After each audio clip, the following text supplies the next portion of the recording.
bonsoir. Vous allez assister à une conférence gesticulée. Alors, je pars du principe que tout le monde ne sait pas nécessairement ce que c'est qu'une conférence gesticulée.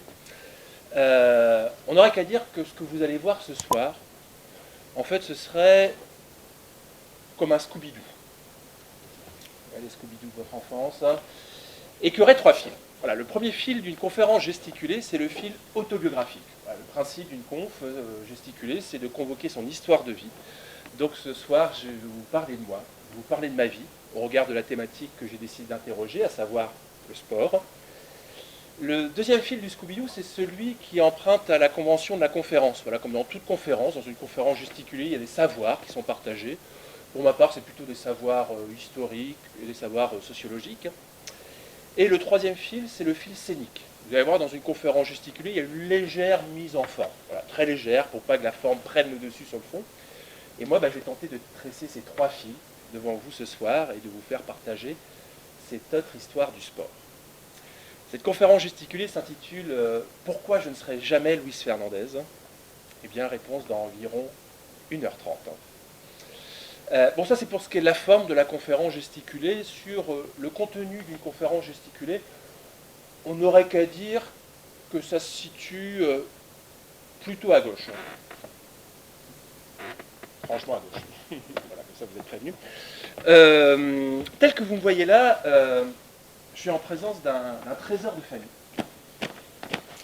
Un objet qui a beaucoup de valeur chez mes parents, puisque c'est le sac de sport avec lequel mon père s'est rendu à son dernier match de football. C'était en 1986. Et c'était en plus une période un peu particulière, puisque cette semaine-là, mon père s'était fait installer sur le haut du crâne une perruque. C'est un truc assez bizarre, enfin, faut imaginer, j'ai 6 ans. Je vois mon père qui part au travail le matin. Vous voyez Alain Juppé? Voilà, Alain Juppé. Le soir, il revient. Dans la journée, ses cheveux ont poussé sur la tête. Le dimanche suivant, mon père inaugure ses nouveaux cheveux au stade de foot municipal. Il est fier comme un bar tabac.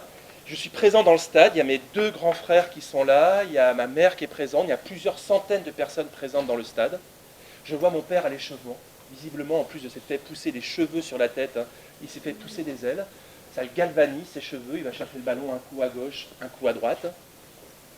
15e minute de jeu. Corner de l'équipe adverse. Le ballon est dans les airs, il va être repris de la tête par l'avancante adverse qui va ouvrir la marque, c'est désormais une certitude, mais c'est sans compter sur la dextérité de mon père, qui tel un chat se déploie dans les airs, il boxe le ballon, il éloigne le danger, et là il fait un soleil sur le dos de son libéro, et en retombant, il se pète la clavicule. Et dans son geste héroïque, il ne laisse pas simplement sa clavicule. On voit ses cheveux qui se mettent à voler au vent, qui terminent leur course quelques mètres plus loin. Et là, les centaines de personnes présentes dans le stade vont assister à une scène assez surréaliste. Mon père, qui je vous le rappelle quand même, a la clavicule pétée, qui se met à ramper à la recherche de ses cheveux perdus, qui va mettre d'ailleurs un certain temps avant de retrouver. Et bizarrement, quelques jours plus tard, ma mère demandera à mon père de déposer ses cheveux au placard, et plus jamais ils n'en ressortiront. Voilà, ça c'est ma première expérience de football. J'aurais dû sentir le truc, j'aurais dû sentir le truc, sauf que quelques mois plus tard, j'ai pris ma première licence de footballeur. C'était assez logique, je veux dire. Dans ma famille, mon grand-père jouait au foot, mes oncles jouaient au foot, mes cousins jouaient au foot, mes frères jouaient au foot, mon père jouait au foot. Donc je suis devenu footballeur. Et ça s'est moyennement passé. Voilà, c'est cette histoire que je vais vous raconter ce soir. Pourquoi je ne serai jamais Luis Fernandez. Ça va? On y va? Ah ben c'est parti. Alors ça commence toujours de la même façon. Voilà, je m'assois sur ce banc. J'ouvre mon sac.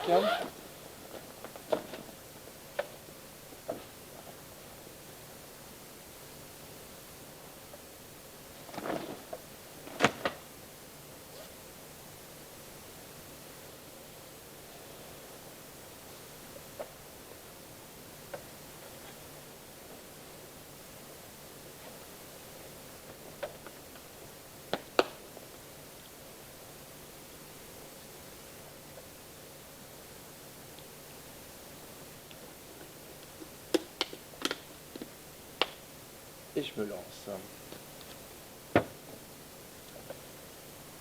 Mesdames, Mesdemoiselles, Messieurs, je suis assis sur un banc. Mais pas sur n'importe quel banc, sur un banc de touche. Plus exactement sur un banc de touche de terrain de football.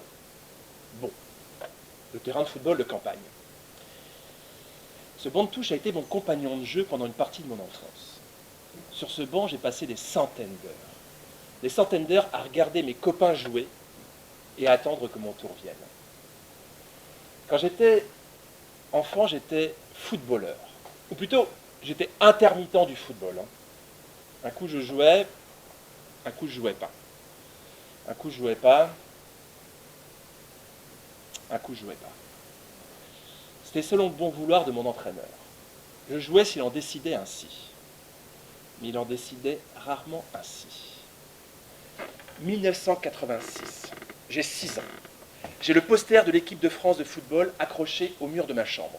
L'équipe de France de la Coupe du Monde 86 au Mexique, Mexico 86, viva les Bleus. Joël Batz est dans les buts. À la pointe de l'attaque, on trouve Yannick Stopira, le Toulousain, et sur l'aile droite, Dominique Rocheteau, surnommé l'Ange Vert, le roi du dribble. Derrière eux, le milieu de terrain en or, le carré magique, celui que tous les entraîneurs du monde rêvent d'entraîner. Giresse, Tigana, Fernandez et Michel Platini. En quart de finale de cette Coupe du Monde au Mexique, l'équipe de France est opposée au Brésil. Le grand Brésil de Zico et de Socrates. Un partout à l'issue des prolongations grâce à un but de Michel Platini. Et la France va devoir de nouveau affronter l'épreuve des tirs au but. Cette terrible épreuve qui lui a été fatale 4 ans plus tôt à Séville face à l'Allemagne de Schumacher. Mais Luis Fernandez a la qualification au bout du soulier. Il est face à Carlos, le gardien brésilien. Il s'élance pour ce qui est peut-être le dernier tir au but, synonyme de qualification. La France entière retient son souffle. Certains se masquent le visage pour ne pas voir. Thierry Roland, déjà lui, est au commentaire. Vas-y Louis, vas-y mon petit bonhomme, allez Louis, allez mon petit bonhomme, oui, bravo, la France est en demi-finale, bravo Louis, bravo mon petit bonhomme. J'ai 6 ans, je vois mon père qui fait des bonds, il tombe dans les bras de mon grand frère, je ne comprends pas exactement ce qui est en train de se passer, je sais juste qu'à partir de ce jour, Luis Fernandez va devenir mon héros. Bientôt, l'autre mur de ma chambre se couvrira du poster de Fernandez. Luis, ce fils d'immigré espagnol qui a grandi en banlieue lyonnaise, au Minguettes, et qui est devenu au milieu des années 80 le chouchou du Parc des Princes. Il est le roi du milieu de terrain en équipe de France et au Paris Saint-Germain. Il tag, récupère, relance, organise. Parfois à la limite de la régularité, mais les arbitres laissent faire. On ne touche pas à Luis. Et moi, cette année-là, je vais prendre ma première licence de football. Avec un rêve secret que j'entretiens, celui de marcher sur les pas de Fernandez, d'être sur le terrain le même joueur, avec le même état d'esprit, être un meneur d'hommes. Bon, ça ne va pas exactement se passer comme je l'aurais voulu. En fait, le football ne va pas vouloir de moi. Il va m'expulser. Exit, carton rouge. La faute que j'ai commise, celle de ne pas avoir été suffisamment bon au football. Anthony, il est gentil, mais le problème, c'est qu'il ne sait pas jouer au foot, avait dit de moi mon entraîneur de l'époque. Alors, quand je dis que j'ai été expulsé, entendons-nous, jamais personne n'a ouvert le vestiaire, coup de pied aux fesses, 20 ans, on t'a assez vu. Non, non, pas du tout. Non, ça s'est passé de façon plus sournoise, plus insidieuse, plus souterraine. Ça a duré exactement 7 ans. J'étais ultra endurant. 7 ans avant que je comprenne que le football ne voulait pas de moi. 7 ans à écumer les bancs de touche de la région, à faire banquette, comme on dit. 7 ans où j'ai joué au remplaçant. À la fin des entraînements, on avait l'habitude de terminer par un petit match. C'est comme ça que l'entraîneur disait. Alors il prenait son sifflet, il disait « Bon les gars, on va finir par un petit match. Chacun son poste. » Moi, j'allais m'asseoir sur le banc de touche. C'était mon poste sur le terrain. Un jour, mon père est venu me voir au match. Enfin, mon père avait été missionné par ma mère pour venir me voir au match. La famille venait d'acheter un caméscope. Et mon père devait venir me filmer. Vous voyez, ce genre d'image qu'on immortalise, qu'on se regarde au coin du feu 20 ans plus tard en famille. Sauf que cet après-midi-là, comme chaque samedi après-midi, je suis resté sur le banc de touche. À 5 minutes de la fin du match, j'ai entendu l'entraîneur dire aux parents qui étaient autour de lui « On va peut-être le faire rentrer. Ce serait dommage que la famille ait acheté un caméscope pour rien. » Éclat de rire général. Et j'ai vu mon père quelques mètres plus loin, le regard humide. Lui, le footballeur au passé glorieux, je crois que cet après-midi-là, il a eu un peu honte de moi. Il aurait tellement eu envie d'avoir un fils qui sache jouer au foot. Ça a fini par me lasser. À l'âge de l'adolescence, si vous voulez, passer ces samedis après-midi sur un banc de touche, il y a plus excitant comme programme. Et j'ai donc pris une décision importante. J'ai décidé d'arrêter le football. Ta-ta-da! Et puis j'ai aussi décidé d'oublier cette tranche de vie. Alors en psychanalyse, on appelle ça le refoulement. J'ai essayé de l'oublier parce que c'est une tranche de vie qui n'était pas très glorieuse. Elle avait fait de moi un loser, un vrai de vrai. Et puis violence symbolique. La violence symbolique en sociologie, c'est lorsque les dominés en arrivent à se convaincre que leur situation de dominé, ils en sont les fautifs, les responsables. Eh bien, c'est exactement ce qui m'était arrivé. J'avais fini par me convaincre que cette situation d'exclusion, j'en étais le fautif. Et puis je suis tombé sur un bouquin, bien plus tard, d'un certain Albert Jacquard, philosophe et généticien. Il a beaucoup écrit sur le sport.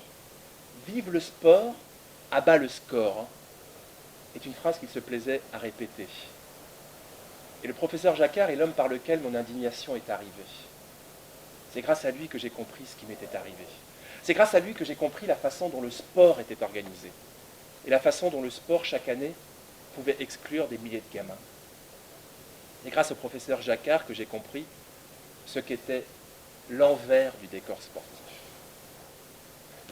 L'envers du décor sportif. Celui dont on ne parle pas, ou presque pas. Parce que critiquer le sport, sans passer immédiatement pour un rabat-joie, vous voyez, limite fasciste sur les bords, c'est une chose extrêmement difficile. Et c'est extrêmement difficile de critiquer le sport parce que s'il y a bien un truc sur lequel on peut se mettre d'accord en société, c'est que le sport, c'est bon. Je veux dire, le sport, on le sait tous, c'est bon pour la santé, c'est bon pour l'éducation, c'est bon pour la socialisation, c'est bon à l'échelle internationale pour la paix dans le monde. Enfin, vous voyez, les vertus du sport, les fameuses vertus du sport. Et donc le sport, c'est bon. Et donc on va surfer comme ça, allègrement, tout au long de l'année, sur cette vague du positivisme sportif. Et ça va être très difficile de nourrir un esprit critique à l'égard du sport. Alors, bien sûr, vous pouvez essayer. Mais je vous préviens tout de suite, vous allez à la rencontre de quelques problèmes. Je veux dire, si vous êtes parent d'élèves, par exemple, et qu'en début d'année, lors de la rencontre parents-enseignants, lorsque l'instituteur ou l'institutrice de votre enfant dira à l'ensemble des parents qui sont réunis que c'est absolument essentiel que vous inscriviez votre enfant dans un club sportif parce que le sport c'est bon, si vous vous levez à ce moment-là et que vous dites ça dépend, il est possible que vous ayez quelques regards circonspects qui se dirigent vers vous, sous peu que vous soyez nouveau ou nouvelle sur la commune. C'est pas sûr qu'il y ait grand monde qui vous salue le dimanche matin quand vous irez acheter votre baguette de pain à la boulangerie. Parce qu'on ne critique pas le sport. Du coup, moi, face à ce discours totalement dithyrambique à l'égard du sport, quand à 13 ans, je décide d'arrêter le football, je n'ai pas d'autre choix que de me trouver immédiatement un nouveau sport. Mettez-vous à la place de mes parents. Enfin, je veux dire, ils ont tellement entendu parler des valeurs du sport. Enfin, ils se disent que si leur enfant, leur fils, à 13 ans, arrête le sport, je veux dire, c'est une jeunesse qui part complètement en sucette, quoi. Vous voyez, délinquant juvénile, au mieux, je deviens toxico, au pire, je deviens électeur d'Éric Zemmour. Enfin, oui, mais un truc pas cool, quoi, qui se prépare pour mes parents, quoi. Et donc, j'ai quelques jours pour réagir, pour me trouver un autre sport. Et là, je vais y trouver. Et preuve que je vais devenir, en fait, handballeur. Voilà. J'ai des copains qui pratiquent le handball, qui me disent, tiens, vas-y, ramène ta pomme, etc. Donc, je vais devenir handballeur. Et la preuve que l'expérience du football a laissé sur moi quelques traces sur le plan psychologique, je vais devenir gardien de but au handball. Comment vous dire? Il ne faut pas être nécessairement starbé pour être gardien de but au handball, mais disons quand même que ça peut aider. Ça peut aider lorsqu'il s'agit de s'exposer à des tirs à bout portant de molosse d'1,95 m pour 110 kg. Et je veux dire, s'y exposer pendant 10 ans, et pas simplement le temps d'un pari alcoolisé avec des potes, hein, on est d'accord. Hein. Et donc je vais devenir gardien de but au handball, et ça va être absolument super. Mais vraiment, je vais enfin m'éclater, et pour une raison très simple. Et cette raison très simple, ça s'appelle le terrain. Pour la première fois de ma vie, j'ai le droit d'être sur le terrain. J'ai le droit d'encourager mes potes ailleurs que sur le banc de touche. J'ai le droit de leur faire des passes. J'ai le droit, lorsqu'un joueur adverse part en contre-attaque, de me mettre à gesticuler comme un poulpe désarticulé. Je ne sais pas si vous avez déjà vu un gardien de but au handball sur une contre-attaque. Ça vous dit quelque chose? Ça fait à peu près un truc comme ça. Je vous montre. Hein.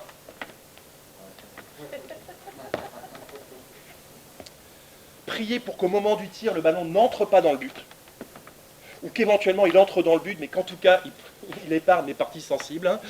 La grande phobie des gardiens de but au handball, évidemment. Et donc, je vais m'éclater, là. Ça va durer un paquet d'années. Je vais m'éclater, et si vous voulez, je vais enfin comprendre ce qu'on appelle les valeurs du sport. Parce que si vous voulez, moi, durant mes années de footballeur, on me disait que le football, c'était vraiment le symbole de l'intégration. Hein.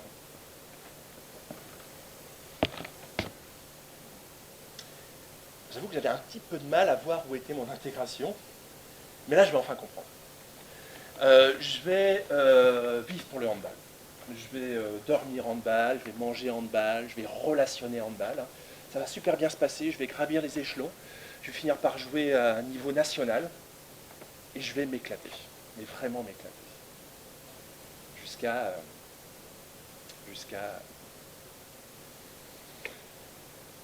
la boulette. On est en 2000 et je suis étudiant. Je suis étudiant à la fac de Tours.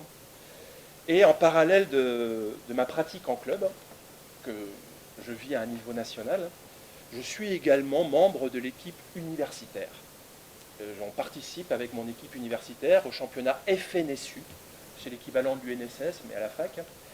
Et avec l'équipe de Tours, on est engagé dans un mini-championnat qui réunit 3 autres équipes, les équipes de La Rochelle, Orléans et Poitiers.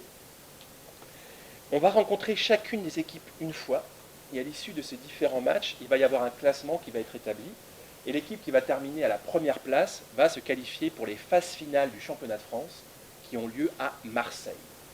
Bonne mère, nous voilà.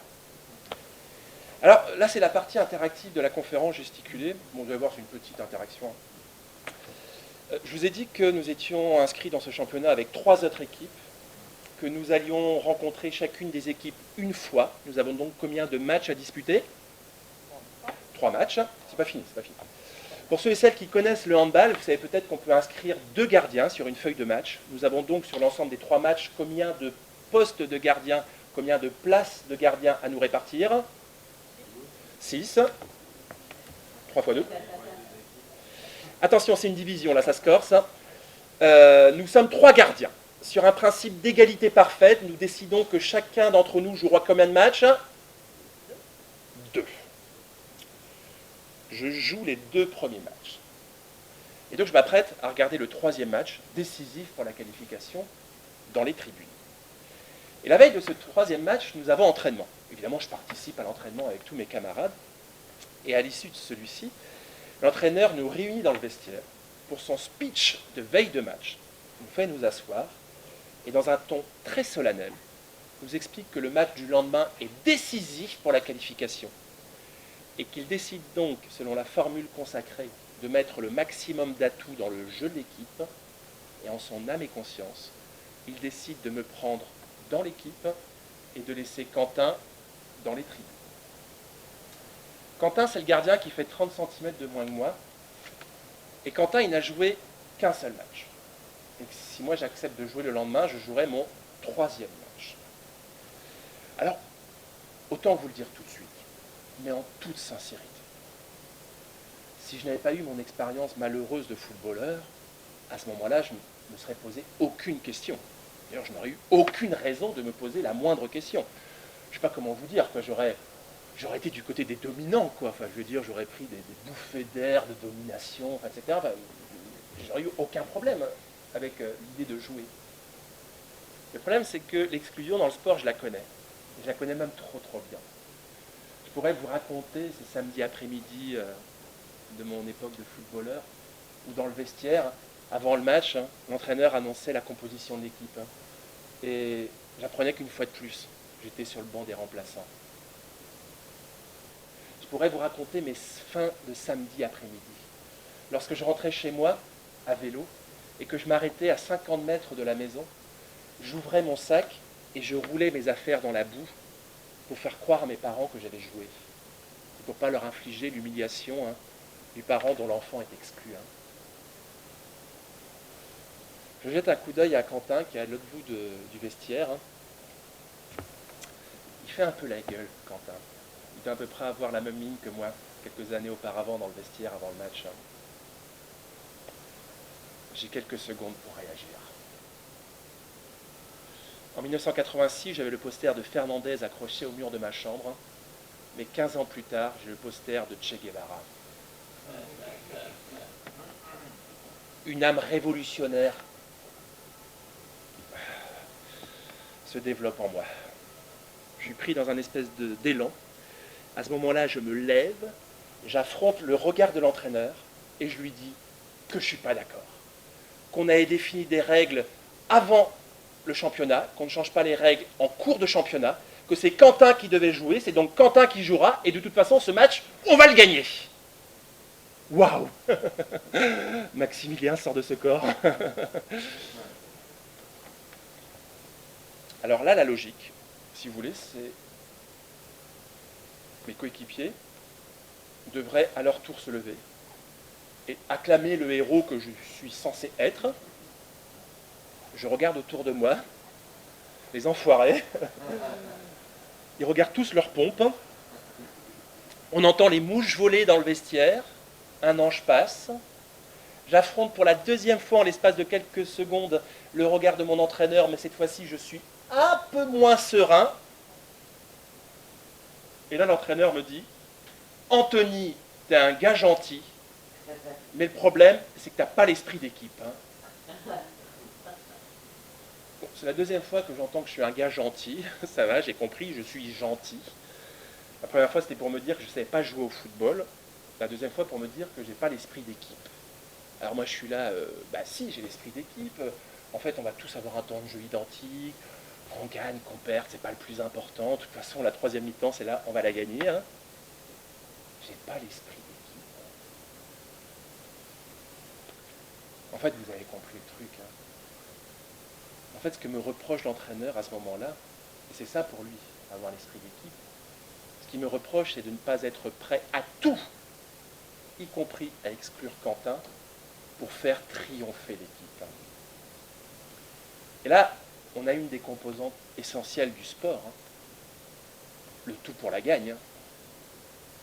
Vous connaissez cette phrase de Coubertin, on l'a tous appris quand on était môme à l'école. L'essentiel, c'est de participer. Alors, j'ouvre une petite parenthèse. Pierre de Coubertin.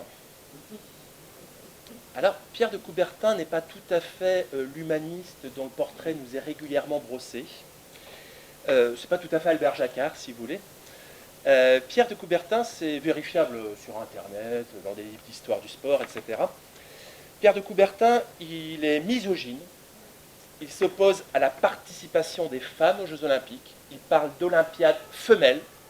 Et il dit que la seule place des femmes dans un stade, c'est pour remettre des bouquets aux vainqueurs. Il est distingué, le baron. Pierre de Coubertin se définit lui-même comme un colonialiste fanatique. Il est raciste. Il présente la race blanche comme d'essence supérieure. Il est élitiste. Contrairement à son fameux l'essentiel, c'est de participer, il encourage l'écrasement des faibles par les forts. Et il dit d'ailleurs que le sport permet de remettre chacun à sa place. Les uns tout en haut de la pyramide et les autres tout en bas, dans le caniveau. Voilà, du Macron avant l'heure, en bonne et due forme. Et puis, cerise sur le gâteau, vous voyez, le genre de truc qui finit de vous convaincre que ce Pierre de Coubertin, c'est plutôt un chouette type, avec qui vous avez une farouche envie de passer vos prochaines vacances. C'est un grand admirateur d'Adolf Hitler. Il va d'ailleurs confier l'organisation des Jeux Olympiques au Führer en 1936. Ce sont les Jeux Olympiques de Berlin. Et pour le Führer, ça va être un magnifique cadeau. Il va se saisir de ces Jeux Olympiques pour tenter de démontrer la suprématie de la race aryenne et la supériorité du régime nazi. Et d'ailleurs, l'Allemagne nazie va sortir grand vainqueur de ces Jeux Olympiques. Ils vont rafler un maximum de médailles. Il n'y a bien qu'un certain noir américain, un certain Jesse Owens, qui dans certaines épreuves d'athlétisme va contrarier les plans d'Hitler. Du coup, le Führer, pour remercier Coubertin, il va souffler son nom pour être prix Nobel de la paix en 1936. Bon, rétrospectivement, évidemment, Adolf Hitler qui vous parle de paix, oui, c'est un peu comme quand PPDA ou Nicolas Hulot vous parle de féminisme, vous voyez. Hein. Et il faut savoir que grâce à ces Jeux Olympiques, hein, l'autre, là, il s'est acheté une image de pacifiste auprès du monde entier. Hein. Et il a rassuré sur ses intentions belliqueuses. Hein. Nous sommes en 1936, 3 ans avant 1939. Hein. Merci le comité olympique. Hein. Donc l'essentiel, c'est de participer, aurait dit Coubertin. Alors c'est marrant parce que tous ses écrits disent à peu près le contraire sur l'importance de la gagne, etc. L'essentiel, c'est de participer. Eh bien non. Non, non. L'essentiel dans le sport, ça n'est pas de participer. L'essentiel dans le sport, c'est de gagner. Et c'est pas moi qui le dis. Il y a quelques mois de ça, c'était un dimanche après-midi. J'étais chez moi et puis je m'étais décidé à une sortie dans les bois pour aller cueillir des champignons. Je reviens avec un panier avec plein de trompettes de la mort. J'étais hyper fier de moi. Hein. Et puis, on est fin d'après-midi dimanche. Je décide de le repos du guerrier après cette cueillette. Hein. Je lance un feu dans la cheminée. Je me lance un thé. Je me mets dans le canapé, dans le fauteuil. Hein, et j'allume la radio. Et le dimanche, en fin d'après-midi, sur France Inter, il y a une émission que vous connaissez peut-être, qui s'appelle Les Petits Bateaux. Alors c'est quoi les petits bateaux? En fait, ce sont des enfants qui appellent le standard pour poser des questions. Et ce sont des spécialistes qui vont répondre à ces questions, qui vont répondre aux enfants. Donc vous imaginez le truc, les enfants qui appellent, pourquoi il n'y a plus de dinosaures sur Terre, pourquoi la Terre est ronde, pourquoi le Parti Socialiste n'est plus de gauche, enfin vous voyez ce genre de questions-là. Et là c'est une petite fille qui appelle, et qui dit, voilà, bonjour, j'appelais, je voulais savoir, est-ce que l'essentiel dans le sport, c'était de gagner, ou est-ce que c'était de participer? Alors, pour répondre à cette petite fille, ils ne m'ont pas appelé moi, non. Ils ont appelé le directeur de l'INSEP, Institut National du Sport, de l'Excellence et de la Performance. Vous voyez, une institution incontournable dans le paysage sportif français, une institution par laquelle sont passés plein de très grands champions que vous connaissez. Et voilà ce que va répondre le directeur de l'INSEP à ces petites filles. Eh bien, je vais te dire la vérité. Parce qu'il est du devoir des adultes de dire la vérité aux enfants. Bien sûr que l'essentiel dans le sport, ça n'est pas de participer. Bien sûr que l'essentiel dans le sport, c'est de gagner. Et les seuls qui disent que l'essentiel dans le sport, c'est de participer, ce sont les faibles. Et dans le sport, il n'y a pas de place pour les faibles. Ming, ming, ming. 1991. Championnat du monde d'athlétisme.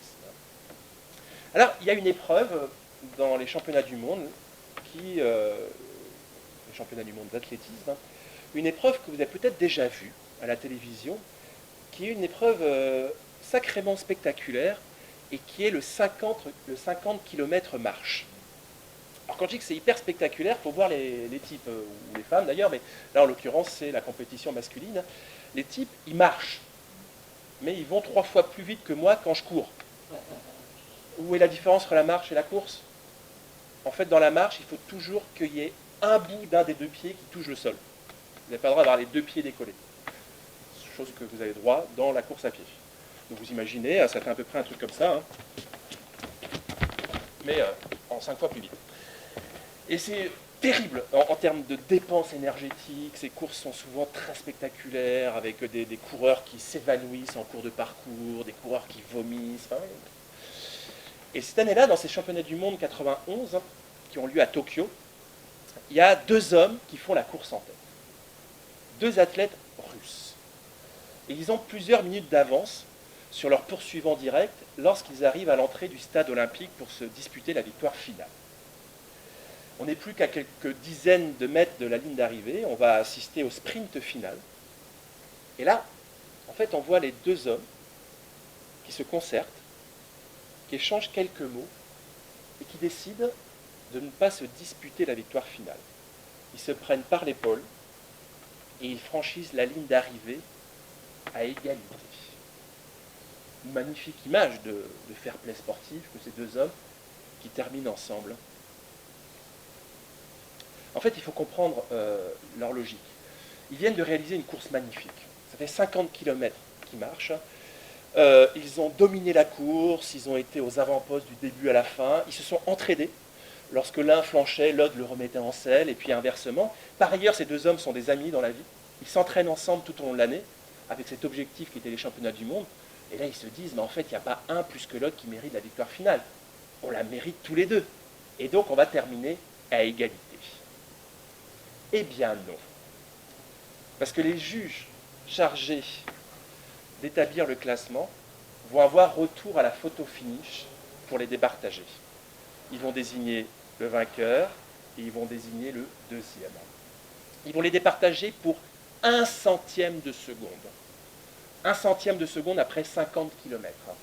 Alors, si vous ne connaissez rien en sport, votre premier réflexe, ça va être de dire c'est complètement débile, enfin je veux dire, c'est absurde, les deux hommes, ils voulaient terminer ensemble, ils voulaient gagner, pourquoi on ne leur a pas donné la médaille d'or à tous les 2? Eh bien, en disant ça, effectivement, vous apportez la démonstration que vous ne connaissez rien en sport. Parce que du point de vue de l'olympisme, cette décision, elle est tout à fait logique. Elle est absolument logique. Il faut comprendre que du point de vue de l'olympisme, l'égalité est une notion absolument désespérante. Parce que ce que veut le sport, ce sont bien sûr les rires du vainqueur, mais ce sont aussi les larmes du deuxième. Ce que veut le sport, c'est de la hiérarchie en permanence. Et donc l'égalité est une notion à proscrire. Tiens, regardez, pour vous dire à quel point l'olympisme n'aime pas l'égalité. Dans le football ou dans le handball, quand un match se termine sur un score de parité, on parle de match nul. Nul, nul, nul, nul, c'est nul. Ah non, mais attention, le terme est à prendre autant dans le sens familier que mathématique. Nul parce qu'il est intéressant. Parce que ce que veut le sport, eh bien, c'est un classement, c'est une hiérarchie, le goût de la compétition. On va y revenir.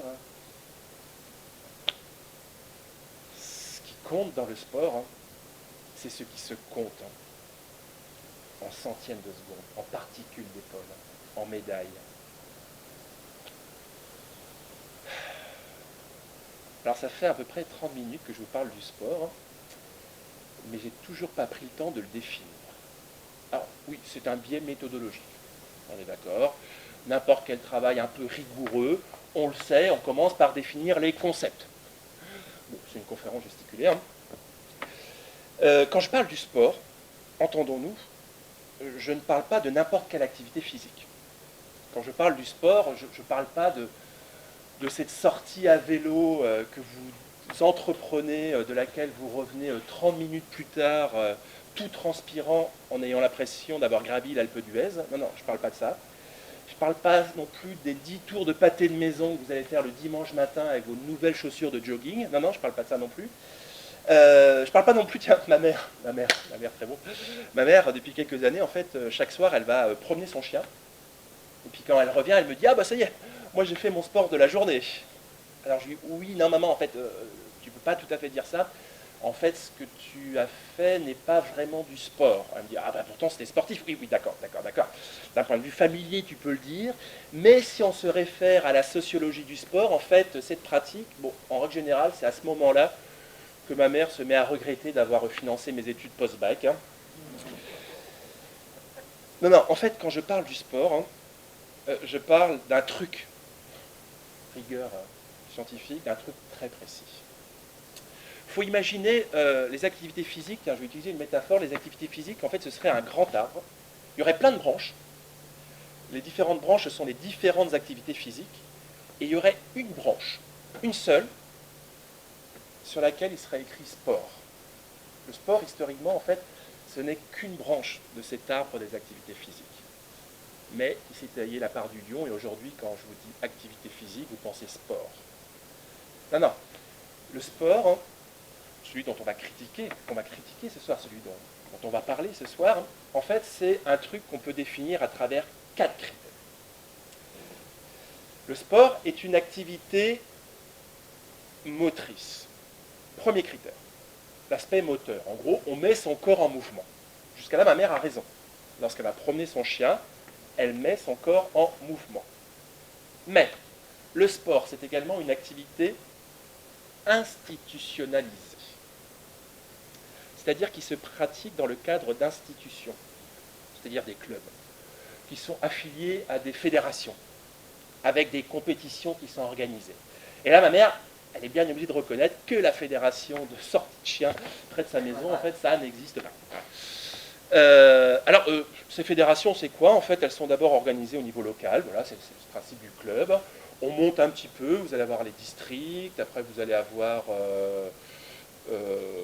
l'instance départementale, l'instance régionale, ça va monter jusqu'à l'instance nationale. Par exemple, dans le football, vous avez la 3F, la Fédération française de foot, et puis vous allez même pouvoir monter au niveau international.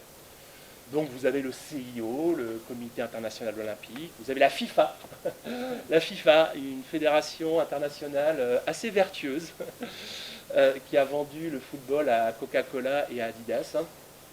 La FIFA qui, depuis plusieurs mois, plusieurs années, ferme les yeux sur le drame humain qui est en train de se dérouler au Qatar, où 1 millier d'hommes, qui sont tous des travailleurs immigrés, ont perdu la vie sur les chantiers, avec des conditions de travail totalement déplorables, proches de l'esclavagisme, pour la construction des stades qui abriteront la Coupe du Monde en fin d'année.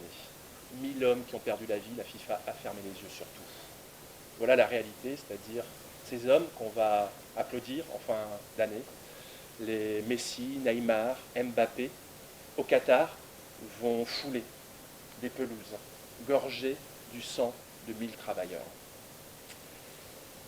Le sport est une activité institutionnalisée.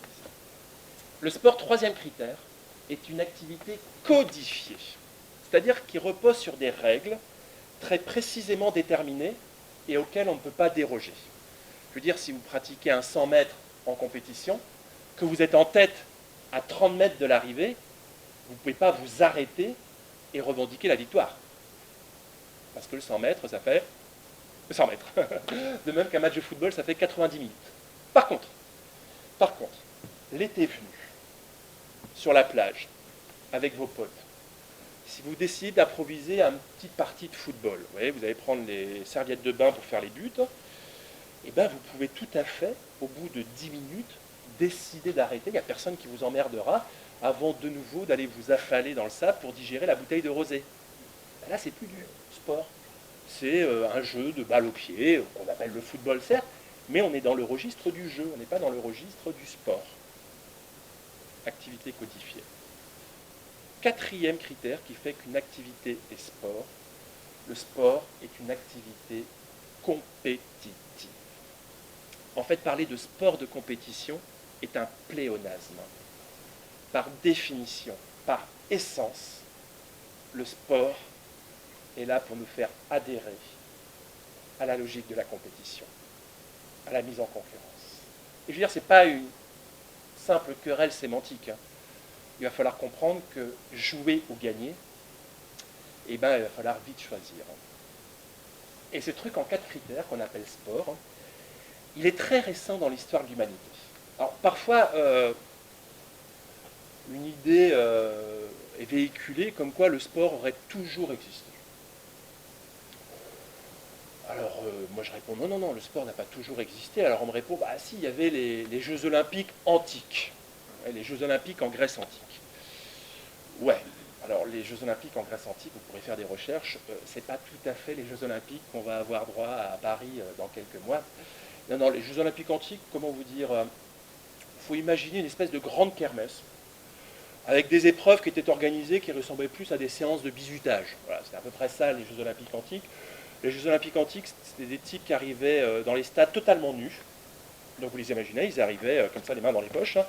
On leur donnait un concombre, ils prenaient leur élan, ils lançaient le concombre le plus loin possible, et là on faisait les pas, et celui qui avait lancé son concombre le plus loin possible, on lui mettait une médaille. Voilà, c'est à peu près ça les Jeux Olympiques antiques. Les Jeux Olympiques antiques, si vous voulez, étaient à peu près organisés dans le même état d'esprit qu'en 2022, dans le Finistère, à la fête de la langoustine au Guilvinec, est organisé le concours international Le Crachet de Bigorneau. Voilà. C'est à peu près ça les Jeux Olympiques antiques. Alors, quand je vous parle du concours international Le Crachet de Bigorneau, c'est pas pour rigoler. Dans le Finistère d'où je viens, il y a un très sérieux concours de crachet de Bigorneau, avec un très sérieux record détenu par un très sérieux Alain Jourdain, avec un crachat à 10 mètres 42. Je vous assure, c'est totalement énorme. Il y a 2 étés de ça, j'étais avec des copains sur une terrasse de café, et puis à un moment donné, le barman, il nous apporte des bigorneaux. Je veux épater la galerie. J'annonce que j'ai battu le record d'Alain Jourdain. Je prends mon bigorneau. «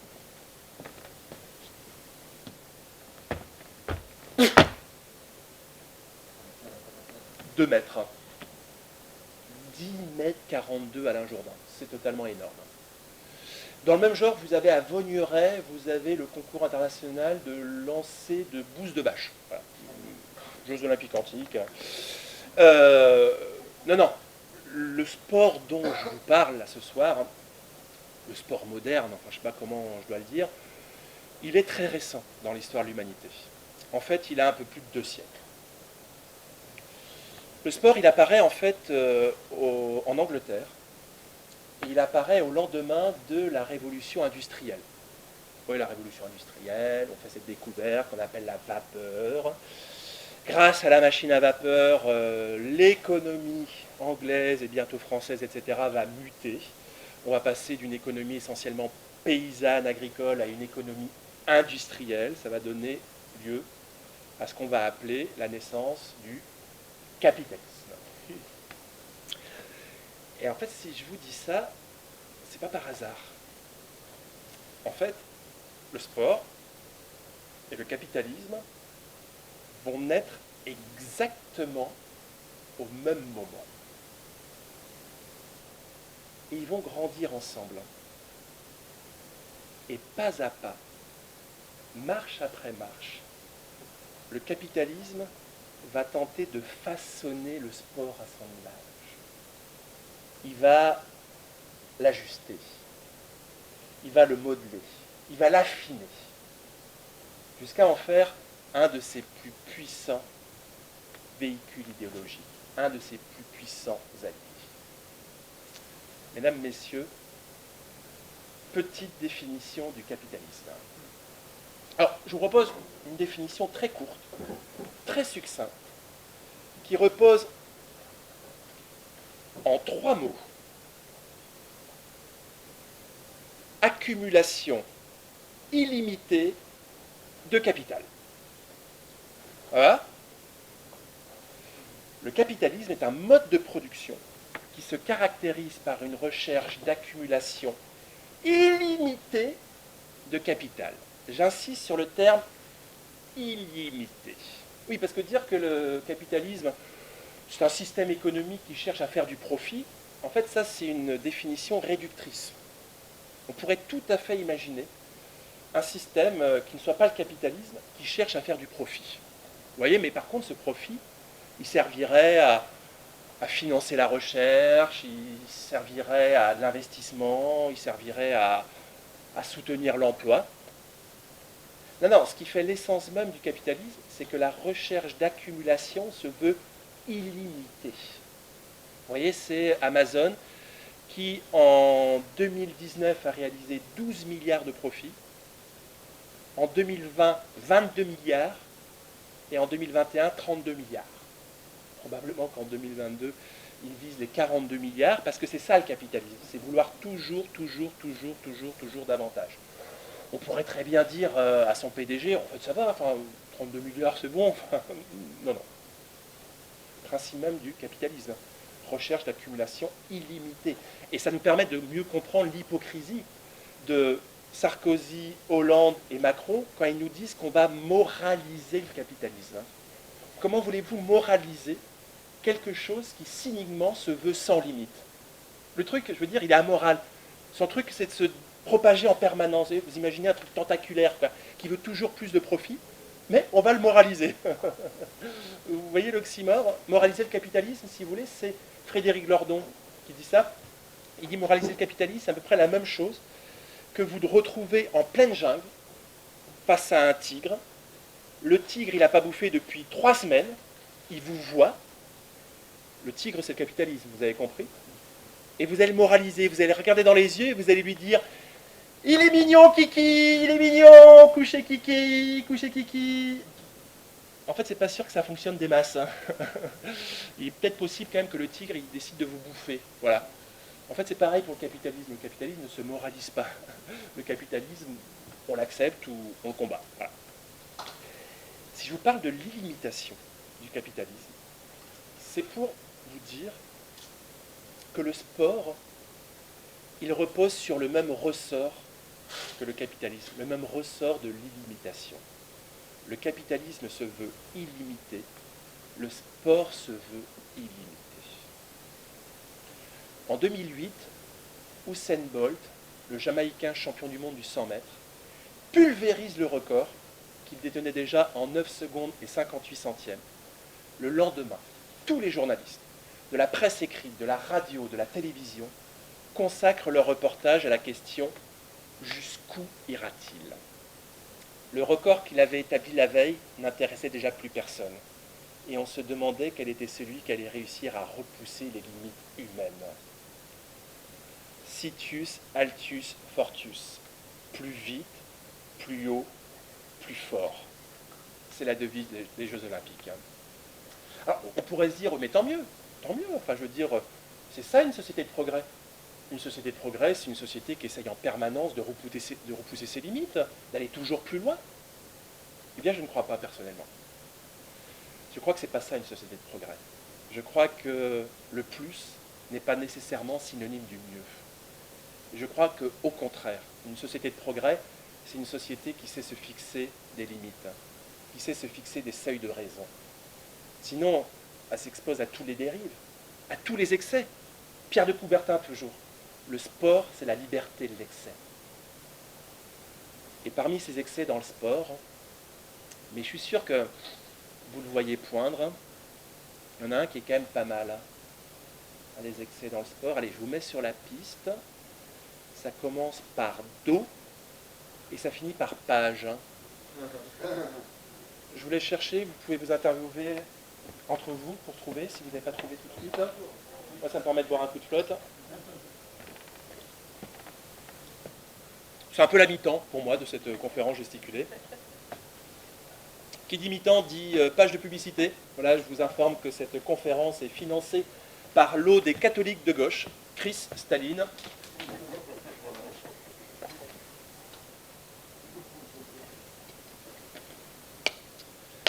T'as trouvé?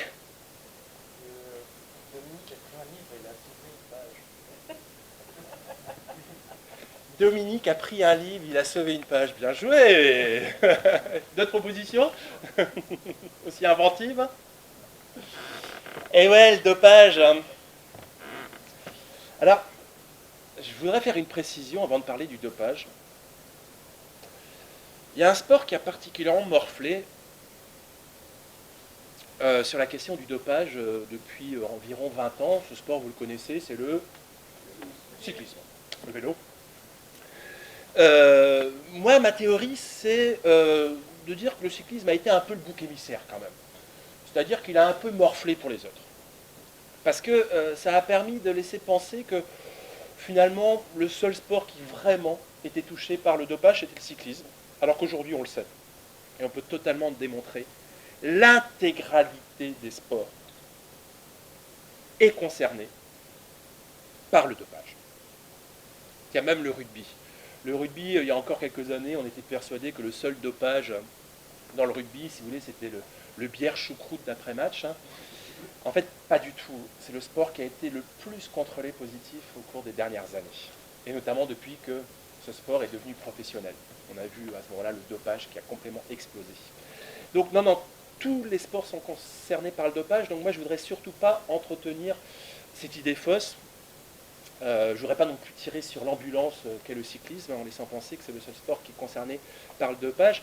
Je fais cette précision parce que je vais vous parler de cyclisme, parce que l'histoire que j'ai à vous partager, elle parle de cyclisme, mais ça me paraît important de préciser que je pourrais tout à fait dire la même chose du foot, de l'athlétisme, etc.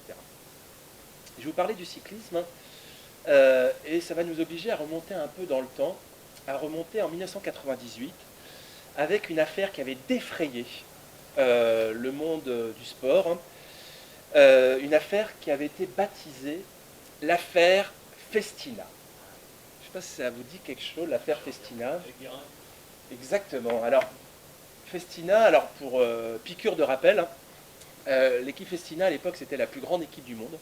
C'était l'équipe de Richard Virenque.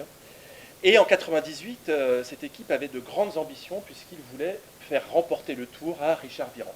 Virenque voulait être le successeur de Bernard Hinault, qui était le dernier coureur français à avoir remporté le Tour, en l'occurrence en 1985. Ça faisait 13 ans que la France attendait son successeur, et donc pour ça, l'équipe Festina avait mis les moyens. Ils avaient recruté aux côtés de Richard Virenque, Laurent Brochard, qui a été champion du monde, Alex Zoulet, qui a gagné le Tour d'Espagne. Et quelques jours avant le départ du Tour de France, l'équipe Festina a un moral d'acier. Sauf que, quelques jours justement avant ce départ du Tour de France, le soigneur de l'équipe Festina, un certain Willy Voet, va être intercepté à la frontière franco-belge par les douaniers français. Alors il est facilement reconnaissable, il est au volant de son véhicule avec des grands autocollants Festina. Il lui demande de se garer sur le bateau, de descendre du véhicule et d'ouvrir le coffre de la voiture. Et quand Willy Voet ouvre le coffre de la voiture, la trouvaille est stupéfiante. On trouve 500 doses de produits dopants, dont la moitié sont des doses d'EPO. Alors l'EPO, pour les non-initiés, c'est une hormone naturelle qui vise à augmenter le taux de globules rouges dans le sang, ce qu'on appelle aussi le taux d'hématocrite. En gros, l'EPO, ça facilite le transport de l'oxygène par le sang. Du coup, ça renforce l'endurance musculaire. Voilà, en gros, vous êtes plus résistant, vous avez une meilleure capacité de récupération, bon, ça vous permet de pédaler plus vite. Vous avez 250 doses de PO, et puis vous avez 250 doses que se partagent les solutions d'hormones de croissance, la testostérone et les amphétamines. Willy Voet, il va nier dans un premier temps. Il va dire que c'est pour sa consommation personnelle. Ça a moyennement fonctionné. Et devant l'évidence des faits, il va finir par avouer, au sein de l'équipe Festina, qu'il y aurait un dopage organisé, médicalisé, généralisé. Et puis, quelques jours plus tard, il rajoute que ce n'est pas simplement dans l'équipe Festina, mais dans l'ensemble du peloton professionnel. Ce qu'il dit à ce moment-là, ça fait l'effet d'une bombe atomique. Parce que, qu'il y ait quelques tricheurs dans le cyclisme, on s'en doutait un peu. faut pas non plus nous prendre pour des Playmobil dans un évier. Mais si vous voulez, on était persuadé que c'était juste quelques tricheurs, vous voyez, des gens qui se refilaient de la cam par-dessous la table. Hein. Alors qu'elle a dit, non mais pas du tout. Aujourd'hui, le dopage, il structure le cyclisme. Il nous explique que c'est un dopage organisé. Ça veut dire qu'il y a une caisse noire dans l'équipe Festina. Tous les primes des coureurs vont dans cette caisse. Avec cette caisse, on va acheter des produits, la plupart du temps en Portugal. Il nous explique qu'il est médicalisé. Ça veut dire que c'est le médecin de l'équipe lui-même qui drive ce dopage. Il a des petits cahiers pour chacun des coureurs. Il note les piqûres qu'il administre, les cachetons qu'il distribue. Et puis, dit Willy Wood, c'est un dopage généralisé. Ça veut dire que tout le monde se dope. Tout le monde, sauf un. Non, ce n'est pas Richard Virenque, dopé à l'insu de son plein gré. Non, c'est un certain Christophe Basson, le monsieur propre du cyclisme. Christophe Basson, je suis tombé par hasard sur son bouquin, un bouquin au titre évocateur, positif. Ce bouquin, je l'ai avalé en une seule journée, et ce bouquin, il m'a tellement passionné que j'ai décidé d'en savoir plus.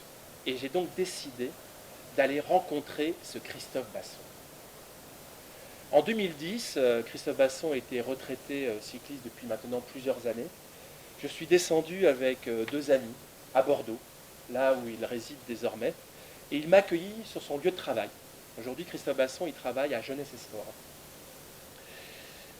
Christophe Basson m'accueille. Alors c'est un grand gaillard, ce Christophe Basson, il fait plus d'1m90. Il a un fort accent du sud-ouest. C'est quelqu'un de très accueillant, très sympathique. Il m'offre le café et il me propose de le suivre dans son bureau. Je m'assois, il referme la porte. Je lui demande l'autorisation de l'enregistrer. Et là, Christophe Basson se met à me raconter. À tout me raconter. Christophe Basson est passé professionnel le 1er janvier 1996. Il avait 21 ans. Et d'entrée de jeu, Christophe Basson est présenté comme un futur très grand champion. On le présente comme le futur vainqueur de Paris-Roubaix. On dit même qu'il pourrait remporter le Tour de France. Imaginez-vous, à 21 ans, lorsqu'il fait des tests en laboratoire, ses résultats sont du même niveau que Bernard Hinault, le plus grand champion français de tous les temps, sans doute. Christophe Basson a été champion du monde chez les amateurs, il a été champion de France chez les amateurs. Il m'explique, Christophe Basson, que la première année chez les professionnels, on va lui foutre une paix royale en matière de dopage. En gros, on lui laisse apprendre le métier. Il me dit, à peine je me rends compte qu'il y a du dopage. Un truc qui n'existe pas, ou presque. Vas-y, fais tes courses, ça viendra bien assez tôt. Mais à l'issue de sa première année chez les professionnels, ça va se corser. Christophe Basson m'explique qu'il est convoqué par son directeur sportif à la fin de la saison. Quand il entre dans le bureau, il y a le grand boss de Festina qui a fait le déplacement depuis Andorre. Ils sont là tous les deux, le directeur sportif et le boss de Festina.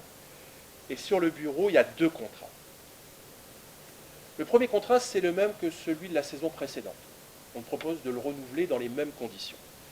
À l'époque, Christophe Basson, il gagne, on est encore en francs, il gagne 15 000 francs par mois, ce qui fait à peu près 2 300 euros. Il m'explique qu'il gagne davantage que son père qui est ouvrier, qui est en fin de carrière. Il me dit, pour vivre de ma passion, cette somme, moi, elle me convient tout à fait. Hein. Sauf qu'il y a un deuxième contrat. Ouf, le deuxième contrat, c'est quasiment le même. Hein. Bon, il y a juste un tout petit détail, un tout petit truc qui a changé. On a rajouté un zéro. On lui propose de faire passer son salaire mensuel à 150 000 francs, à 23 000 euros, en échange d'un accord, un seul, le dopage. Qu'aurions-nous fait à sa place? Personnellement, je ne peux pas le dire. J'ai 22 ans, on me propose un salaire de 23 000 euros par mois, en échange du dopage, ben peut-être que j'accepte. En tout cas, ce serait bien prétentieux de considérer que je parviendrais à ne pas faire ce que 99% des coureurs font. accepté et signé sur le champ. Mais Christophe Basson est catégorique, c'est non. Christophe Basson me parle de son grand-père, Joachim, qui est décédé quelques mois auparavant, et qui lui a transmis les valeurs de la classe ouvrière, qui lui a transmis le sens de l'engagement, la générosité, l'humilité, mais aussi l'honnêteté.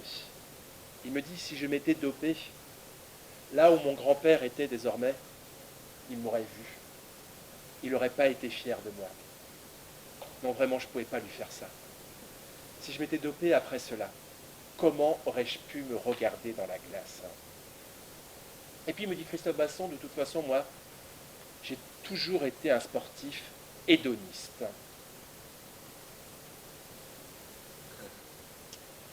Hélium, hétérogène, hédoniste, qui fait passer le plaisir avant toute chose, qui fait passer la motivation intrinsèque, celle du plaisir, avant la motivation extrinsèque, celle liée aux victoires, au prestige, à l'argent. Pour Christophe Basson, c'est non. Christophe Basson me parle de ses séances d'entraînement, où pour le plaisir de pédaler, en sportif hédoniste qu'il était, il se mettait à accélérer. Et là, il lâchait un à un tous ses coéquipiers. Je vous l'ai dit, Christophe Basson, c'était un gros moteur. La semaine suivante en course, les coureurs qu'il avait lâchés lui mettaient 5 minutes dans la vue. Les produits avaient fait leur effort.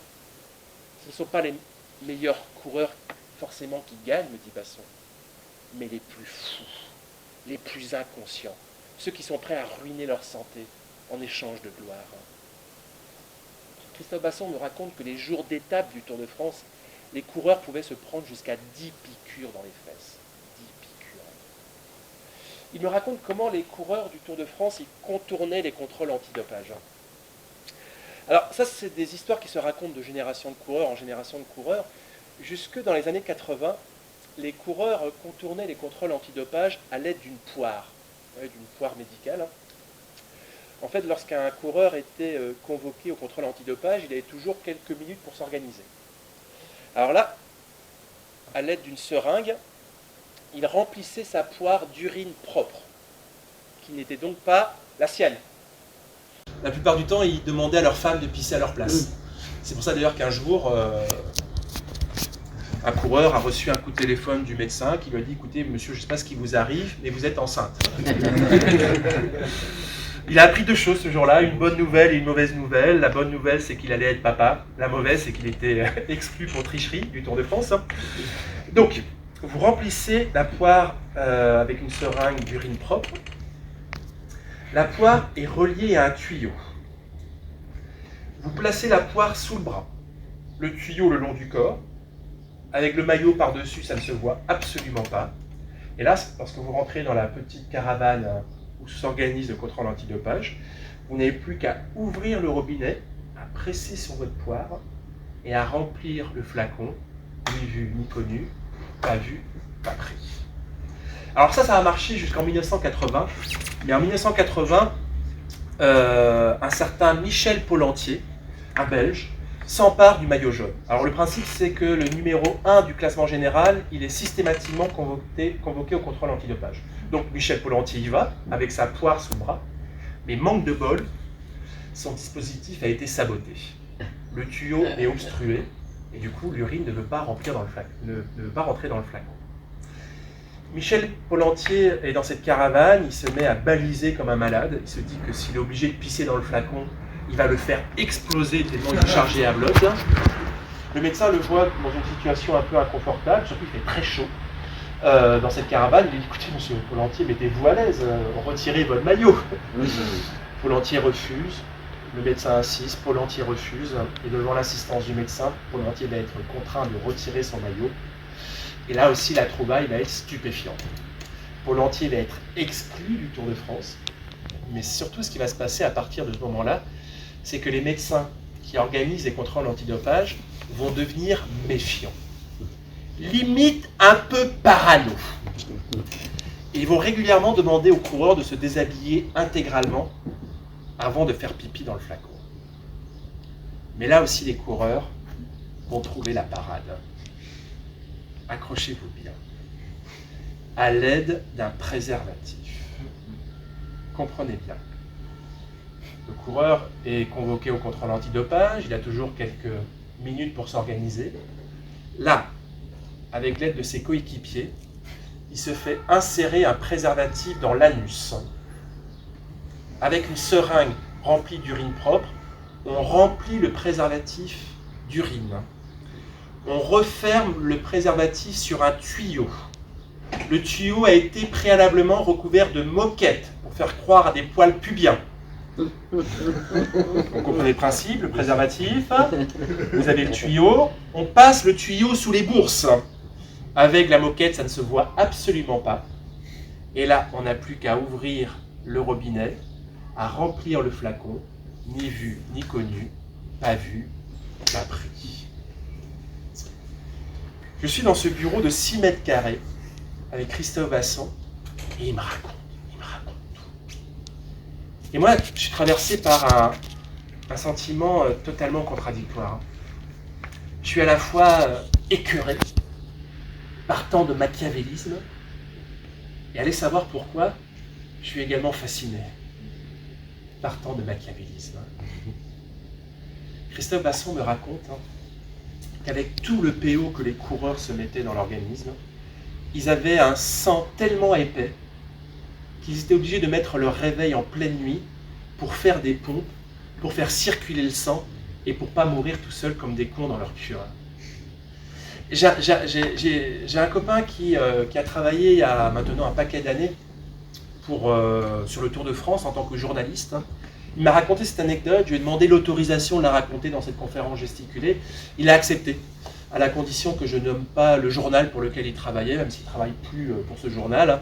Donc voilà, je me contenterai de vous dire qu'il travaillait pour un quotidien sportif qui est vendu à plusieurs millions d'exemplaires chaque jour. Et donc on est sur le Tour de France 97, un an avant l'affaire Festina, et on est sur l'étape de l'Alpe d'Huez. Alors, je ne sais pas si vous connaissez l'étape de l'Alpe d'Huez, c'est une étape légendaire du Tour de France. C'est un col mythique. N'importe quel cyclotouriste qui a monté un jour l'Alpe d'Huez s'en souviendra jusqu'à son dernier souffle. C'est un col terrible parce que dans ce col, il y a des virages à 180 degrés. Donc vous êtes quasiment à l'arrêt dans le virage et vous êtes obligé de relancer la machine. Enfin, je veux dire, c'est une violence terrible pour les guiboles et pour la récupération. Et donc, le soir de l'étape de l'Alpe d'Huez, il écrit son papier, il l'envoie à sa rédaction, et là, il a quelques heures à tuer, et donc avec des copains journalistes, il s'en va dans les bars de la station pour refaire le monde. Il revient quelques litres de bière plus tard, titubant quelque peu, il rentre dans son hôtel, et là, il pense rentrer dans sa chambre d'hôtel. Il est 2h du matin, il ouvre la chambre, et en fait, il rentre dans la chambre de Richard Virenque. Il est 2h du matin, et Richard Virenque, il est sur un vélo d'appartement, et il pédale. Je ne sais pas si vous imaginez le truc. Le mec, il vient de se taper 6 heures de montée de l'Alpe d'Huez, et à 2h du matin, il remet son réveil, histoire de refaire quelques kilomètres, quoi. Ces combines, Basson, babas, comme on l'appelle dans le cyclisme, il va les accepter pendant plusieurs années. Il sait que les dés sont pipés, mais il ne dit rien. Il s'accroche, il serre les dents. Et puis un jour, il va en avoir marre. On est sur le Tour de France 1999, un an après l'affaire Festina. Tous les suiveurs du Tour de France jurent les bons dieux du sport qu'on s'est enfin débarrassé de ce cancer qui gangrénait l'organisme sportif. Le dopage n'est plus qu'un mauvais et lointain souvenir. On annonce le Tour 99 comme le Tour propre. Christophe Basson sait que tout cela est faux. Il sait que de nouveaux produits sont arrivés sur le marché, encore plus destructeurs que le PO. Il m'explique qu'il voit les coureurs arriver le matin, avant le départ des étapes, avec l'intérieur des bras recouvert de bleu. Alors que Christophe Basson, il va convoquer quelques journalistes. Il va presque rien leur dire. Il va juste laisser entendre qu'il faudrait peut-être encore entreprendre quelques efforts pour totalement se débarrasser du dopage, qu'en tout cas c'est une éventualité éventuellement éventuelle. Le peu qu'il va dire, ça va avoir l'effet d'un tremblement de terre. en quelques heures, il va devenir Babas, la balance. Il va recevoir des courriers anonymes. Il va se faire menacer. Il va se faire menacer physiquement par Lance Armstrong himself, qui lui demande d'arrêter de parler du dopage, où il s'expose à de très gros ennuis. Tous les grands champions, actuels ou passés, vont se relayer sur les plateaux télé pour se désolidariser de Christophe Basson. Il va devenir la brebis galeuse, il va devenir le vilain petit canard, il va devenir le lépreux, celui qui a brisé la loi de l'Omerta. Et quelques jours plus tard, abandonné par tous ses pairs, au bord de la dépression nerveuse, Christophe Basson va abandonner le Tour de France. La chasse à l'homme a réussi. Ils ont tué Christophe Basson. Quelques mois plus tard, Christophe Basson abandonnera à simplement 25 ans sa carrière chez les professionnels. Étais-je un très grand coureur qui est passé à côté d'une très grande carrière, ou étais-je un coureur lambda, me demande Christophe Basson. Je ne le serai jamais. Mais finalement, ça n'a aucune importance, je n'ai aucun regret. Enfin si, me dit Basson, j'ai un seul regret. J'aurais tellement aimé remporter une étape du Tour de France et passer la ligne d'arrivée sans lever les bras, sans manifester un quelconque plaisir, une quelconque joie. Et idem le soir sur le podium. Et puis, invité sur le plateau du journal télévisé à 20h, j'aurais annoncé en direct ma retraite sportive, comme pour mieux cracher dans la soupe, comme pour mieux dénoncer ce bal des hypocrites. Christophe Basson aujourd'hui est retraité, mais il remonte régulièrement sur son vélo pour regoûter l'espace de quelques instants à ce plaisir puéril mais savoureux de se faire mal sur la machine. Je me bats contre moi-même, me dit Basson. Je me bats contre un adversaire à ma taille. Et celui-là, je suis sûr qu'il ne se dope pas. Le dimanche matin, Christophe Basson part avec quelques camarades sur les routes de Gironde pour avaler des kilomètres de bitume, pour se sentir libre, pour se sentir vivre. Et quand il revient de sa sortie à vélo, il se regarde dans la glace et il se sent bien.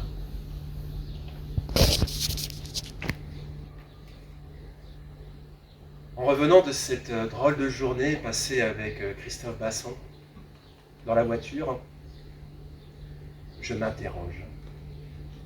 Et je me demande si l'exclusion de Christophe Basson a quelque chose à voir avec mon exclusion à moi, mon exclusion du football. Moi, le footballeur maudit, assigné au banc de touche. Alors, vous allez me dire, a priori, non, ça n'a pas grand-chose à voir. Et pourtant, je me dis que tout ça a un lien. Alors, j'en parle à mes covoitureurs. Et Guillaume se met à me raconter son histoire. Guillaume, il est handballeur, il a été handballeur. Il a commencé le handball à l'âge de 12 ans. Et très rapidement, Guillaume, il est reconnu pour ses qualités handballistiques. Et donc, il joue dans son petit club de village, mais il va intégrer la sélection départementale. Ça se passe dans le Finistère, il va jouer dans l'équipe du Finistère, et puis il va continuer, il va jouer à 14 ans dans l'équipe de Bretagne. Et il me raconte que lors d'un stage avec l'équipe de Bretagne, il est convoqué par son sélectionneur. Il arrive, il s'assoit, et là, le sélectionneur le prend entre quatre yeux et lui explique que le match du lendemain est important. Et que s'il veut gagner sa place, il va falloir qu'il fasse des efforts. Guillaume ne comprend pas trop, il dit faire des efforts, c'est-à-dire, il va falloir qu'en fin d'année, tu changes de club. C'est-à-dire que tu quittes ton petit club de village pour aller dans un plus gros club, dans une plus grosse écurie, c'est-à-dire un club qui est conforme à ton niveau.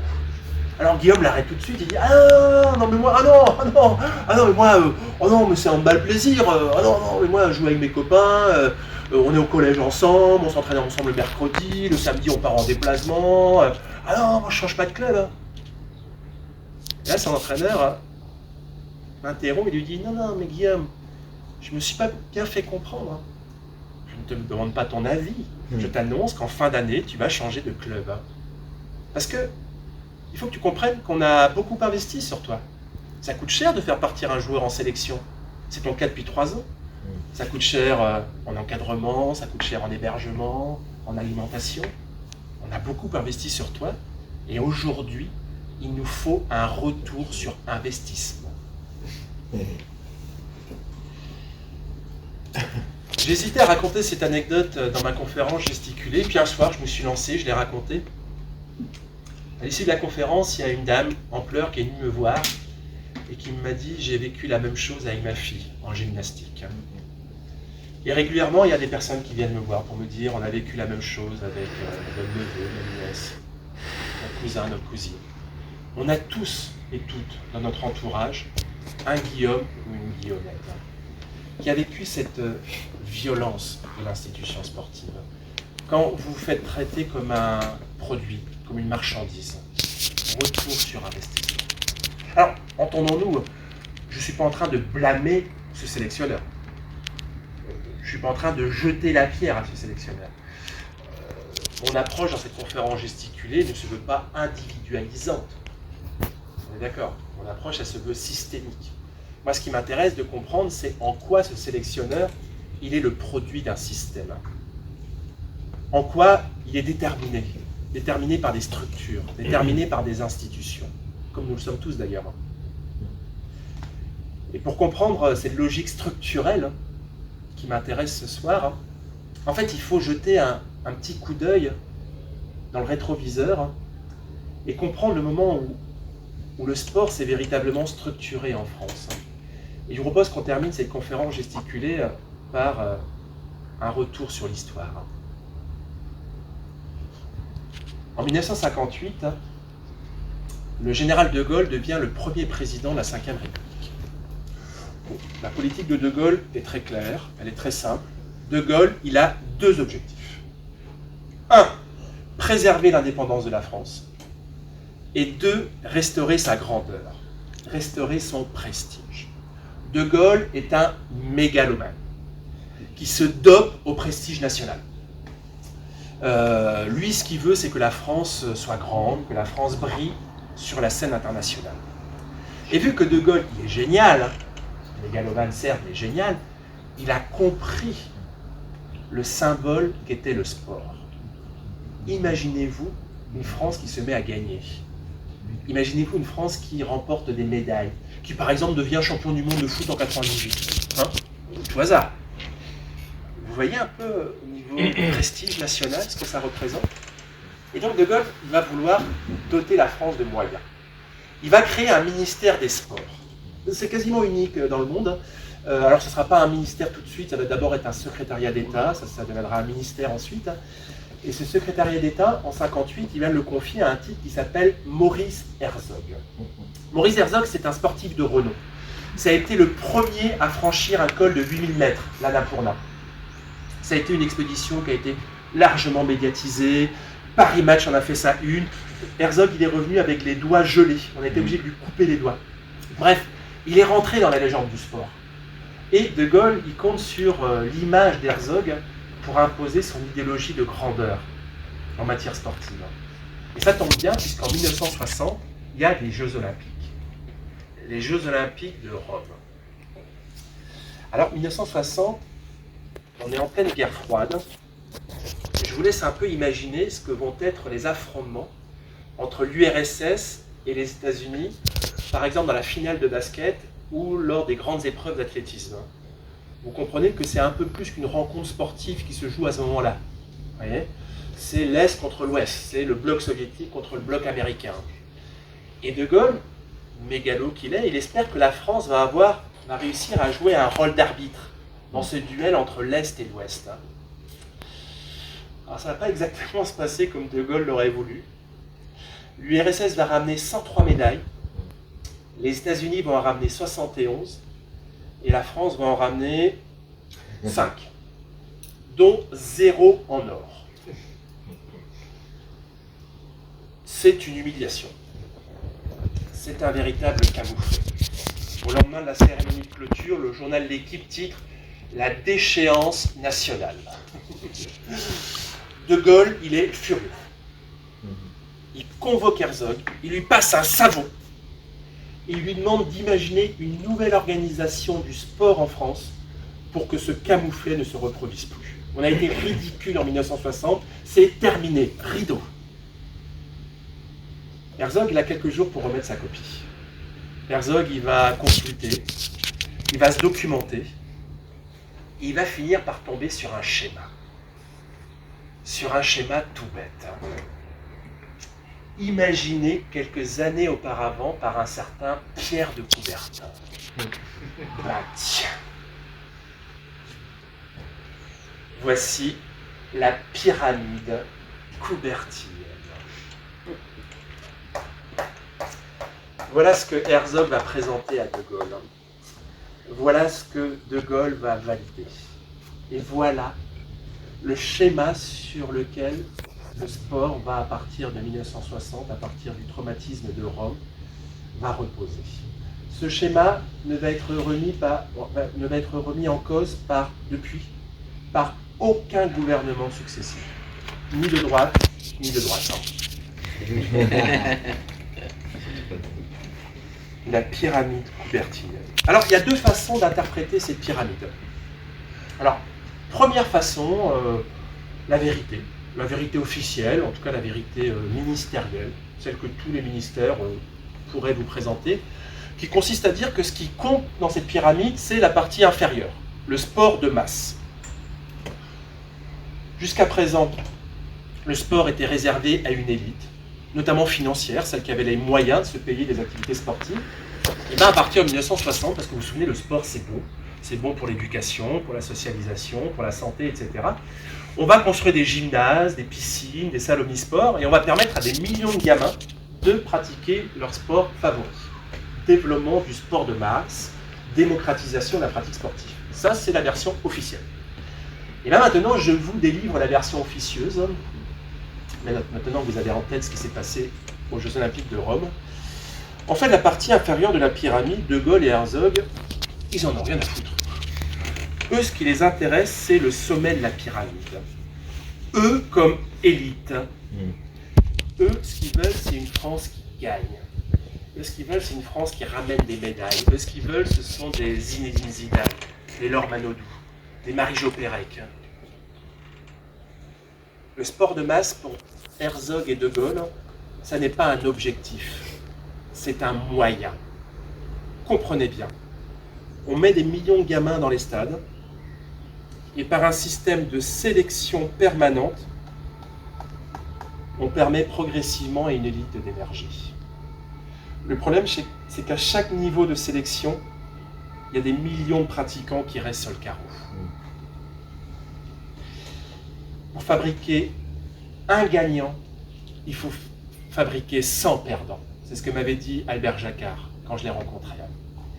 Alors moi, dans le football, je me suis arrêté là. Guillaume, dans le handball, il s'est arrêté là. Et Christophe Basson, dans le cyclisme, il s'est arrêté là.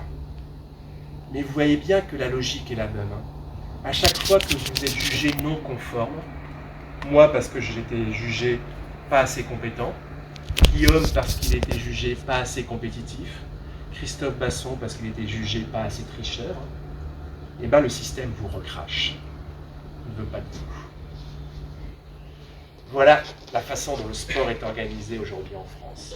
Voilà ce qu'on pourrait appeler le service public du sport, qui n'est rien d'autre qu'une politique de hiérarchisation, une politique de sélection, une politique d'exclusion, une politique de classification d'individus sur des critères physiques. Et classer les individus sur des critères physiques, outre que ça nous replonge dans une période sombre de notre histoire, ça a un sens politique. Ça apporte la démonstration de la supériorité des uns sur les autres. Des hommes sur les femmes. On a beau dire, on a beau faire, mais la place des femmes, c'est quand même mieux dans la cuisine. Oui, tout à fait, Thierry. Des jeunes sur les vieux. Des personnes valides sur les personnes handicapées. Les grands sur les petits. Dans le handball que je pratiquais, il y avait des sélections qui étaient ouvertes uniquement aux joueurs de grande taille. Ceux qui faisaient déjà 1m70 à 12 ans. C'est une forme de darwinisme social. Le darwinisme social, si vous voulez, c'est lorsque Quentin, qui fait 30 cm de moins que moi, se retrouve exclu parce qu'il était trop petit. Oui, j'étais meilleur que Quentin. J'avoue qu'il n'y avait pas grand mérite. À l'époque, je faisais déjà la même taille, mais je faisais 110 kilos. Je peux vous dire que quand je me mettais au milieu de mon but, il n'y avait plus beaucoup de place pour le ballon pour passer. Était-ce, entre nous soit dit, une raison pour exclure Quentin et pour faire de lui un perdant? Tous ces beaux jeux inventés pour passer devant les premiers, pour que chacun soit écrasé s'il refuse encore de plier. Oh la peur, oh le vide, oh la victoire des avides, nous on veut paraître des gagnants, mais on n'acceptera jamais d'être des perdants.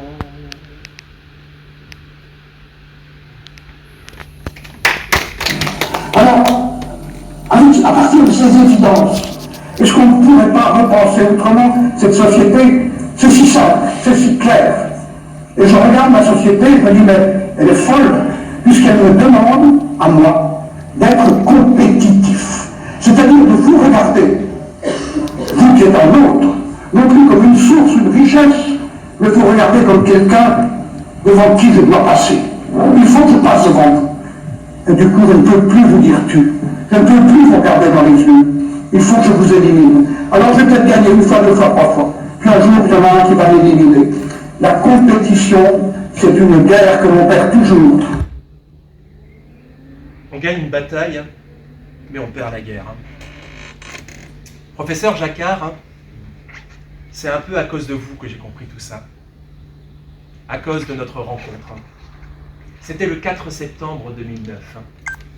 La rencontre avait été organisée au bistrot Le Bonaparte à Paris, à Saint-Germain-des-Prés.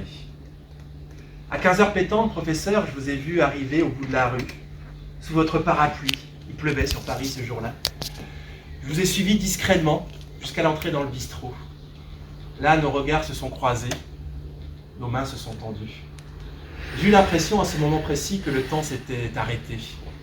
J'étais un petit garçon face à 100 mètres. Durant les 3 heures qu'a duré notre entretien, professeur, vous m'avez parlé de la vie. Ces magnifiques aventures à construire et pas à subir. Et puis vous m'avez parlé de l'école. Cette école où il fallait, selon vous, enseigner l'art de la rencontre. Vous proposiez que sur chaque devanture d'école, on fasse inscrire ces mots. Ici, nous enseignons l'art de la rencontre. Et puis qu'on le fasse aussi à l'entrée des gymnases, à l'entrée des piscines, à l'entrée des stades de foot. Parce que professeur, vous m'avez beaucoup parlé de sport au cours de cet entretien. Ce sport que vous aimiez tant, mais que vous regrettiez de voir perverti par le capitalisme. Le capitalisme est un monstre. Je l'ai compris grâce à vous, professeur. C'est un monstre, le capitalisme, parce que les dégâts qu'il occasionne sont monstrueux pour l'humanité. Un enfant meurt de faim tous les 5 secondes dans le monde. La moitié de l'humanité vit en dessous de $2 par jour. Mais c'est également un monstre, le capitalisme, parce qu'il parvient à nous faire le défendre, alors même qu'on pense le combattre. Je veux dire par là que le capitalisme ne vise pas simplement une conquête mercantile, il vise également une conquête idéologique, un rapt des âmes et des consciences, nous faire adhérer à sa religion, nous faire l'aimer. Et pour cela, alors que nous aurions toutes les raisons objectives du monde d'éprouver à l'égard du capitalisme un dégoût profond, en parvenant à nous séduire, il va nous faire le désirer, souvent à l'insu de notre plein gré. Et pour cela, il a besoin de véhicules idéologiques. Et le sport est un de ces véhicules idéologiques. C'est bien le sport qui nous fait aimer ce qu'il y a de plus dégoûtant dans le capitalisme. La marchandisation des corps, l'écrasement des faibles par les forts, la mise en concurrence permanente des individus, la hiérarchisation permanente, le goût de la compétition. Ça veut dire quoi, le goût de la compétition? Et puis, l'imitation des performances, le darwinisme social, le fric indécent. quand Kylian Mbappé gagne 200 millions d'euros par an, il gagne en un mois ce qu'un smicard gagnerait en 1200 ans. Ce type d'indécence, le capitalisme l'a voulu, le capitalisme l'a fait. Parce que si on est capable d'accepter qu'un sportif gagne de telles sommes, alors on est capable d'accepter qu'un grand patron gagne la même chose. Et notre combat en faveur de l'égalité des richesses prend subitement du plomb dans l'aile. Professeur Jacquard, il y avait beaucoup de monde dans ce bistrot. Et moi, je peinais à entendre vos paroles. Ça se passait 3 ans avant votre mort. Vous étiez très affaibli, vous aviez une petite voix. Alors je me rapprochais toujours plus, jusqu'à presque vous toucher. Là, assis sur votre banquette, devant votre tasse de café, je voulais vous entendre me raconter vos belles histoires. Vous m'avez raconté, professeur, qu'en Afrique, pas étonnant que ça se passe là-bas, vous avez rajouté, une ennemie avait inventé une nouvelle règle au football. Chaque fois qu'un joueur marque un but, il change de camp. À la fin de la rencontre, parce que dans rencontre sportive, il y a le mot rencontre, tout le monde a joué avec tout le monde s'est amusé, tout le monde a gagné. Surtout le sport. Vous m'avez raconté que dans le sud de la France, une équipe s'était rebaptisée « On s'en fout du score ». Histoire de montrer que le score, ça n'avait aucune importance. Que la seule chose qui comptait, c'était le plaisir de courir après un ballon. Est amateur celui qui aime gratuitement. Et si nous étions cela, des êtres qui aimons gratuitement, et qui faisons du sport pour rien en somme, si ce n'est pour le plaisir. On s'en fout du score. Vous imaginez cet homme, cette femme, qui rentrerait chez lui, chez elle, le soir, après son match de foot, et là, à ses enfants qui lui demanderaient comment ça s'est passé, il répondrait « ça s'est super bien passé. On a vécu un chouette moment de fraternité, et puis on a très bien joué. On a marqué 4 magnifiques buts. Et en face, ils en ont marqué combien? Je sais même pas. Je n'ai pas pensé compter. Ce serait beau, vous avez rajouté un. Et puis, professeur, vous m'avez parlé de tous ces éducateurs sportifs, de tous ces bénévoles, tous ces travailleurs de l'ombre que vous rencontriez dans vos conférences que vous donniez aux 4 coins de la France. Toutes ces personnes qui, chaque jour qui passait, travaillaient à faire émerger un sport à visage plus humain, qui s'évertuaient à rendre au sport éducatif ses lettres de noblesse, pour que définitivement aucun résultat ne vaille le sourire d'un enfant. Et puis, professeur, vous avez fini par me parler du cas Moitessier. Bernard Moitessier. Ce navigateur rendu célèbre grâce à son bateau, le Joshua. En 1968, le journal Le Sunday organise une grande course de voile autour du globe. Le principe est très simple. Les concurrents partiront de Plymouth, passeront les 3 caps avant de revenir à Plymouth. Moitessier refuse dans un premier temps d'y participer. Il trouve cette compétition absurde.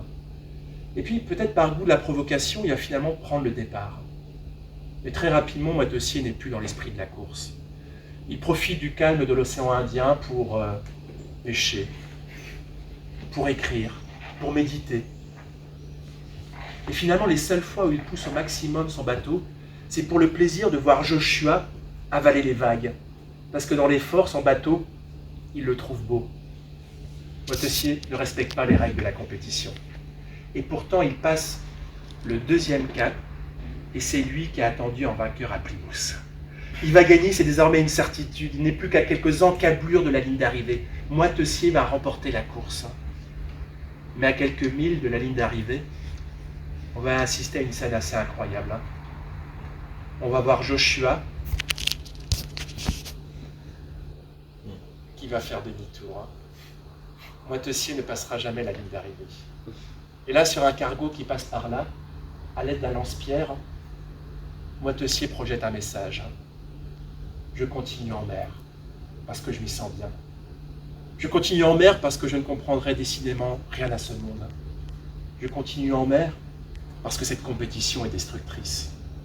Je continue en mer parce que c'est ma façon à moi, peut-être, de combattre le capitalisme. Je continue en mer également pour sauver mon âme. Je voulais vous remercier, professeur. m'avoir raconté toutes vos histoires. Et je voulais m'excuser pour mon insolence. Au cours de la discussion, je vous ai demandé si à dénoncer à tout va le capitalisme, vous n'aviez que ce mot-là dans la bouche. Vous n'aviez pas l'impression de vous battre contre des moulins à vent. Vous n'êtes pas démonté. Vous m'avez regardé pendant plusieurs secondes. Vous avez fini par me dire, mais les ailes des moulins, monsieur, peuvent certes nous projeter dans la boue, mais elles peuvent également nous projeter là-haut, tout là-haut dans les étoiles. Je voulais vous remercier, professeur, d'avoir été mon étoile. Je voulais vous remercier d'avoir écouté mon histoire.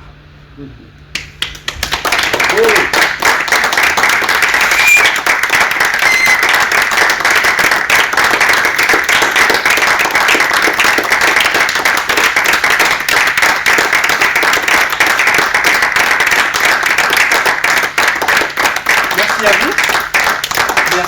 Merci aux gesticulations normandes qui m'ont accueilli. C'est la deuxième fois que je viens. Voilà.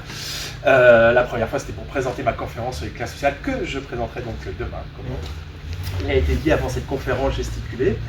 Merci à vous, bien sûr, de vous être déplacés ce vendredi 2 juin pour venir entendre parler de sport. Alors que c'est un soir de match de l'équipe de France et qu'on est en plein Roland-Garros. Merci à Cécile Delomeau et à Franck Lepage qui ont été mes entraîneurs sur cette conférence gesticulée. Et puis, dernier remerciement, évidemment, merci à mes entraîneurs de foot sans qui cette conférence n'aurait pas pu avoir lieu.